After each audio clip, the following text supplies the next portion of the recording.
আগে শিখতে হয় প্রেম মানে কি। তোর প্রেমের সঙ্গেই কেউ শিখায় নাই, আমি শিখাই দিই, মাথায় রাখিস।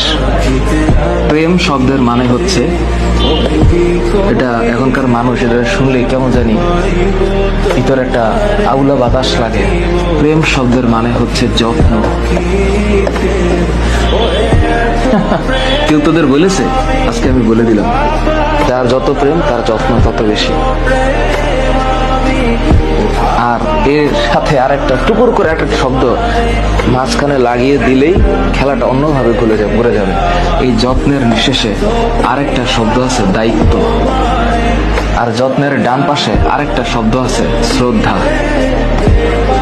হ্যাঁ, আর যত্নের উপরের দিকে আরেকটা শব্দ আছে, এটার নাম হচ্ছে আরেকটা জিনিস। এটা মানে এটা এই সত্যতা, এটার নাম হচ্ছে প্রেম।